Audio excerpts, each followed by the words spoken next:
ओम शांति। 6 सितंबर 2023 बाबा के आज के महावाक्य हैं। बाबा समझाते, मीठे बच्चे, सर्विस का शौक रखो, विशाल बुद्धि बन, सर्विस की भिन्न भिन्न युक्तियां निकालो। जो बातें बिगर अर्थ हैं उन्हें करेक्ट करो। प्रश्न है, आत्मा जो अजामिल जैसी गंदी बन गई है उसको साफ करने का साधन क्या है? बाबा समझाते, उसे ज्ञान मान सरोवर में डुबो दो। अगर ज्ञान सागर में डूबे रहे तो आत्मा की मैल साफ हो जाएगी। दूसरा प्रश्न है, ब्राह्मणों के लिए सबसे बड़ा पाप कौन सा है? बाबा समझाते, ब्राह्मण अगर बाप की आज्ञा ना माने तो ये बहुत बड़ा पाप है। बाप की पहली आज्ञा है, तुम मुझे निरंतर याद करो, लेकिन बच्चे इसमें ही फेल हो जाते हैं।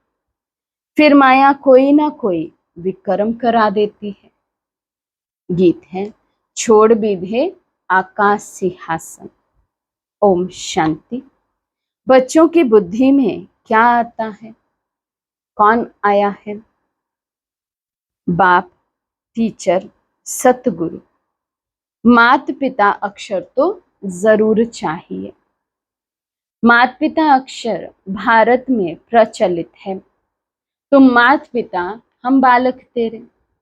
पीछे तुम कह सकते हो बाप दादा। वैसे तो माता पिता में बाप दादा आ जाता है, परंतु नहीं, ये समझाने का तरीका है, क्योंकि बाप है, माँ भी जरूर चाहिए। अब माता पहले कौन है? ये है गुहिया तक गुहिया बात, जो कोई समझ ना सके। क्या प्रजापिता ब्रह्मा होने से भी माता चाहिए? प्रजापिता ब्रह्मा के साथ कोई प्रजा पत्नी भी चाहिए? नहीं, प्रजा पत्नी नहीं चाहिए, क्योंकि ये मुख वंशावली है, इसलिए ब्रह्मा की पत्नी कोई हो नहीं सकती। ये बहुत गुहिया और गंभीर बातें हैं। इसे समझने और धारण करने के लिए बुद्धि चाहिए। ये एक ही बाप है जो बच्चे सन्मुख आते हैं। तुम तो समझते हो, माता पिता बाप दादा सन्मुख आया है। बच्चे बाहर में सर्विस करते हैं। सेंटर्स पर जो रहते हैं वे ये नहीं समझेंगे कि माता पिता बाप दादा सन्मुख आए हैं। वे समझेंगे फलानी बी के व ब्रह्मा कुमारी आई है, ये मम्मा एडॉप्ट की हुई है। सबसे लकी सितारा जगत अम्बा है, ये संभालने के लिए मुख्य है, इसलिए इन पर कलश रहता है। और ये ब्रह्मा तो हो गई ब्रह्मपुत्रा मेल के रूप में, तो सरस्वती जरूर चाहिए। सरस्वती को ही जगत अम्बा कहा जाए, इस मेल को तो जगत अम्बा नहीं कहेंगे। ये बड़ा अच्छा राज है जो कोई भी गीता भागवत में नहीं है। शास्त्रों में कहानियां बैठ लिखी हैं। 5000 वर्ष पहले व 2500 वर्ष पहले क्या हुआ था, सो बैठ लिखते हैं। वे नाम, रूप, देश, काल तो कुछ है नहीं। नाटक भी अनेक प्रकार के बनाते हैं। ये बाप बैठ सन्मुख अच्छी रीति समझाते हैं कि बच्चे हर एक बात को पूरा समझ जाएं। इन गीतों में भी कोई बिगर अर्थ अक्षर है। अब आकाश तत्व तो ये है, इसमें तो हम बैठे हैं। जिस पारलौकिक बाप को सब याद करते हैं वे कोई आकाश तत्व से आते नहीं हैं। अगर कृष्ण की आत्मा कहें वे तो यहाँ ही हैं। सब मुख्य मुख्य आत्माएं, धर्म स्थापक आदि यहाँ ही है। कृष्ण की आत्मा भी 84वें जन्म में ही यहाँ ही है। उनकी आत्मा को तो बुला ना सके, ये परम पिता परमात्मा को बुलाया जाता है कि आओ। अपना महातत्व निर्वाण धाम छोड़कर वहां से आओ। तुम आत्माओं का सिंहासन तो महातत्व है। आकाश में तो तुम जीवात्माएं रहती हो। ये मांडवा है खेल चलने का। जब गीत सुनते हो दिल में आपे ही करेक्ट करते जाओ। ये तो जिन्होंने नाटक बनाए हैं उन्होंने ही फिर गीत बनाए हैं। फिल्म शूट करने वालों को भी समझाना चाहिए। इसमें बड़ी विशाल बुद्धि चाहिए।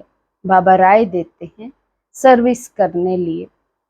ये ड्रामा जिसने बनाया उन्हें समझाना चाहिए, उनसे मिलना चाहिए, इतनी समझ चाहिए।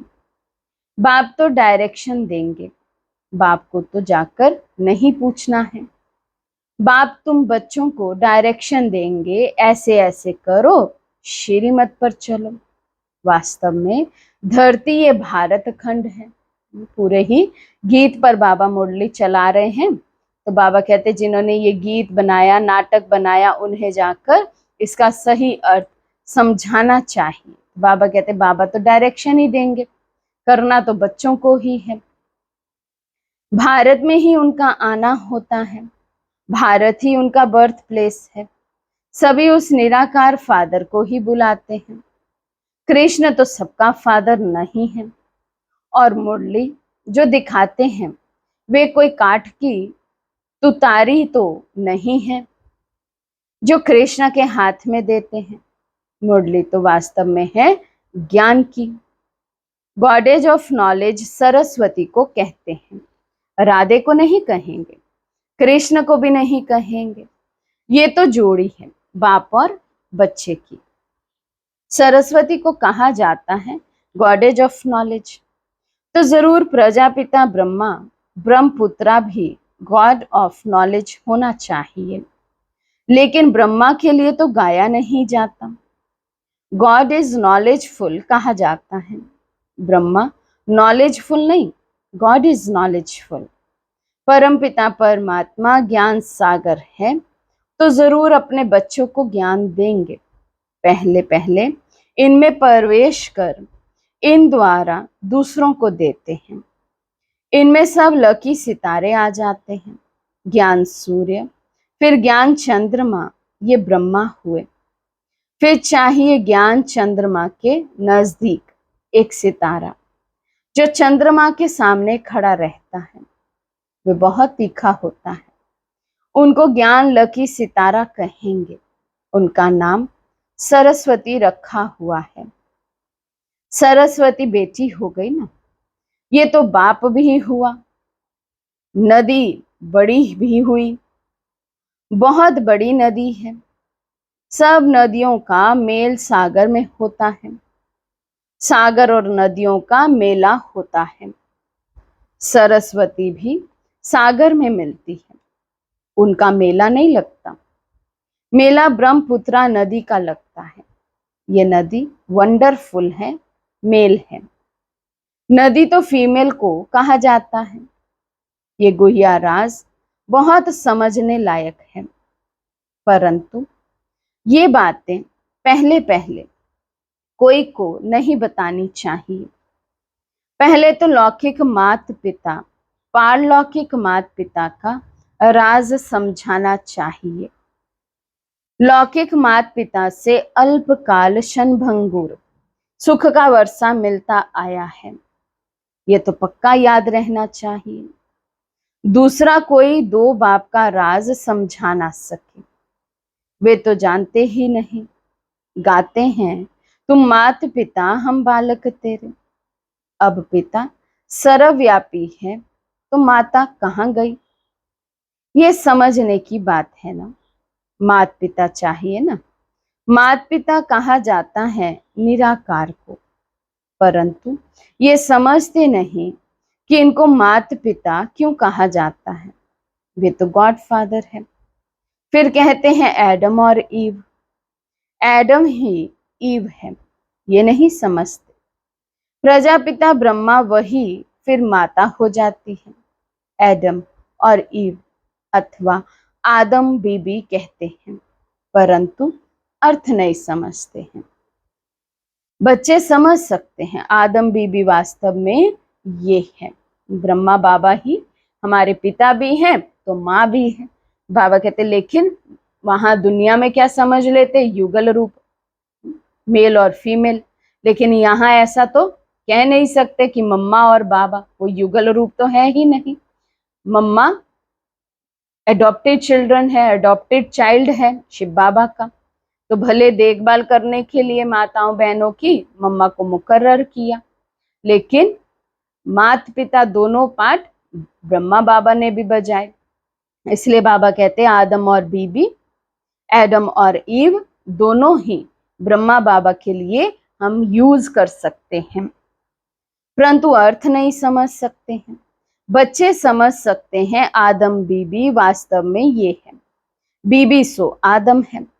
इनको बीबी आदम दोनों कह देते हैं, वे तो है बाप। ये बड़ी पेचीली बातें हैं। भारत में गाते भी हैं, तुम मात पिता हम बालक तेरे, ऐसे ही सुनी सुनाई पर गाते रहते हैं, अर्थ कुछ नहीं समझते। सत्युग को बहुत दूर ले गए हैं, लाखों वर्ष कह देते हैं, लॉन्ग लॉन्ग भी कितना, कहानी तो नजदीक की ही सुनाई जाती है। तुम समझा सकते हो लॉन्ग लॉन्ग अगो, यानी 5000 वर्ष पहले इस भारत में देवी देवताओं का अखंड अटल सुख शांतिमय राज्य था, और कोई राज्य नहीं था। ये अक्षर कोई विद्वान आचार्य कह नहीं सकते। देवी देवताओं का राज्य था, मालूम होना चाहिए कैसे स्थापन हुआ, लक्ष्मी नारायण कैसे बने, कैसे उन्हों की राजाई स्थापन हुई। उनके पहले तो कलयुग था, बरोबर कलयुग का अंत अब है, और कलयुग के बाद फिर सतयुग होगा। सतयुग सामने आ गया है, जो लॉन्ग लॉन्ग था वे सामने आ गया। 84 जन्म लेते लेते अब कलयुग का अंत आकर हुआ है। अभी तुमको कहेंगे 5000 वर्ष पहले इन लक्ष्मी नारायण का सतयुग में राज्य था, अभी नहीं है। अभी टाइम आकर पूरा हुआ है, फिर से लक्ष्मी नारायण का राज्य स्थापन हो रहा है। ये तुम्हारी बुद्धि में है, जिसके लिए तुम पुरुषार्थ कर रहे हो। ये है समझाने की बातें। ये तो सच्ची गीता आदि इसलिए लिखी जाती है कि कोई पढ़कर रिफ्रेश होते रहे। ये जानते हैं जो लिखा जाता है वे फिर प्राय लोप हो जाएगा, ये सच्ची गीता भी नहीं रहेगी। बाबा के यज्ञ में एक पुस्तक छपी है, उसका नाम है सच्ची सच्ची गीता।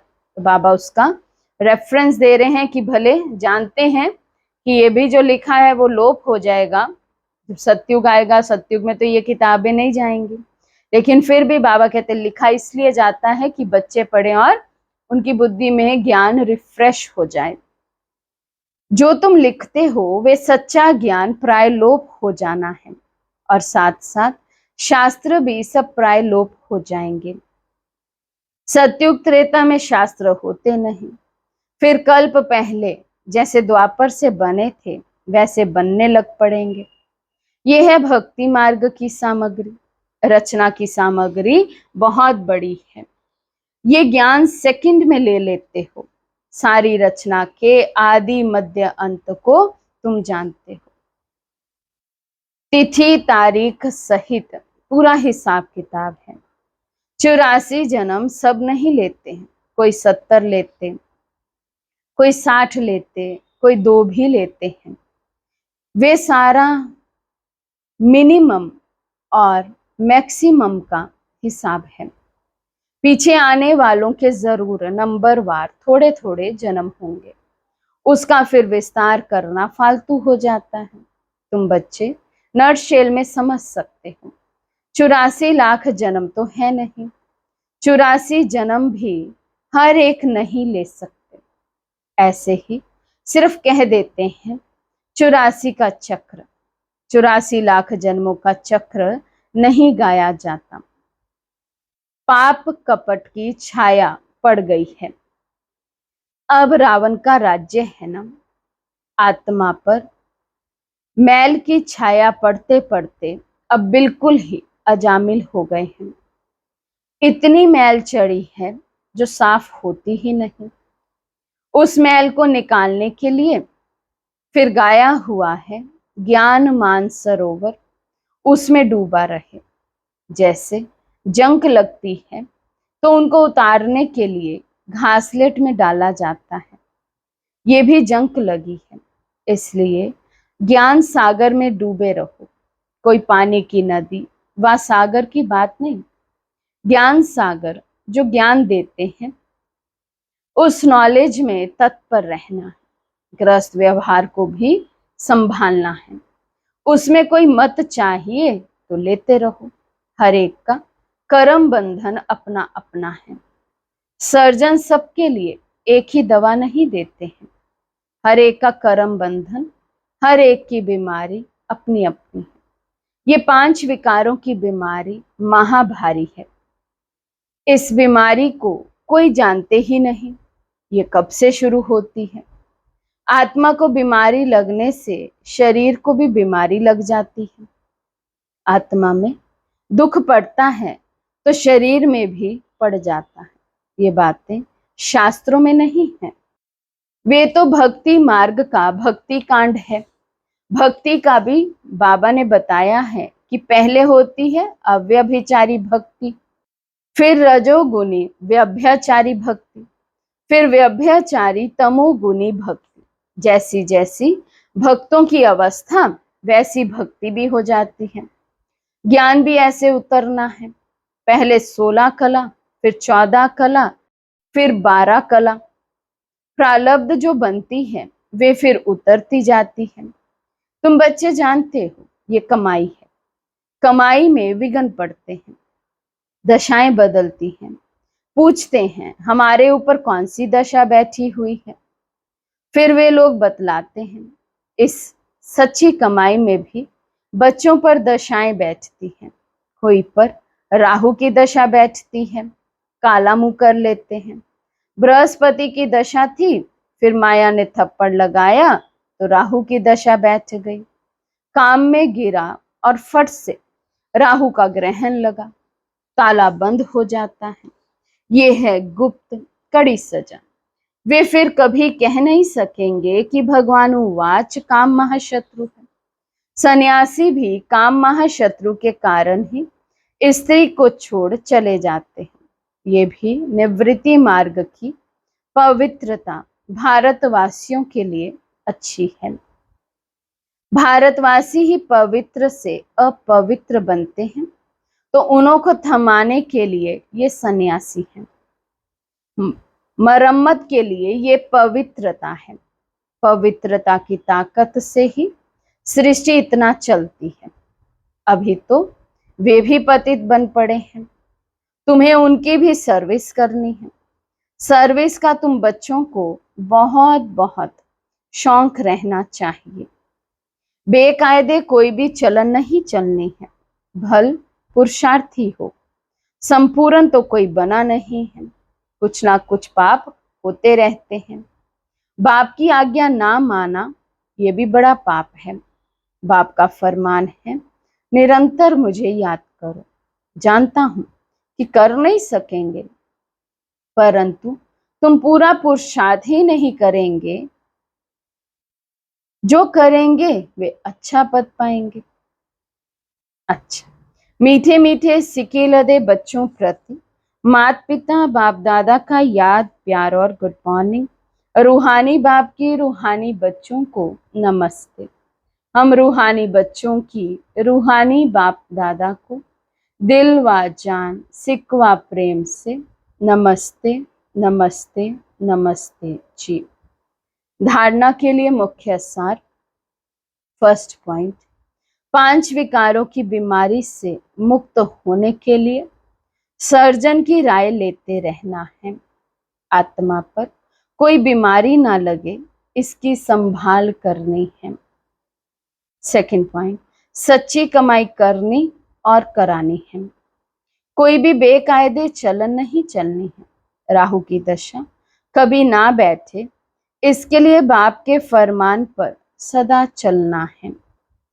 आज का वरदान है, याद और सेवा द्वारा सब चक्रों को समाप्त कर क्षमा पर फिदा होने वाले सच्चे परवाने भव। याद और सेवा द्वारा सब चक्रों को समाप्त कर क्षमा पर फिदा होने वाले सच्चे परवाने भव। जो बच्चे याद और सेवा में सदा बिजी रहते हैं, वे सभी चक्रों से सहज ही मुक्त हो जाते हैं। कोई भी चक्र रहा हुआ होगा तो चक्कर ही लगाते रहेंगे, कभी संबंधों का चक्कर, कभी अपने स्वभाव संस्कार का चक्कर। ऐसे व्यर्थ के सभी चक्कर समाप्त तब होंगे जब बुद्धि में सिवाय क्षमा के और कोई भी ना हो। क्षमा पर फिदा होने वाले क्षमा के समान बन जाते हैं। ऐसे फिदा होने वाले अर्थात समा जाने वाले ही सच्चे परवाने हैं। स्लोगन है, जो सच्चे पारस बने हैं उनके संग में लोहे सदृश आत्माएं भी सोना बन जाती हैं। जो सच्चे पारस बने हैं उनके संग में लोहे सदृश आत्माएं भी सोना बन जाती हैं। अच्छा, ओम शांति।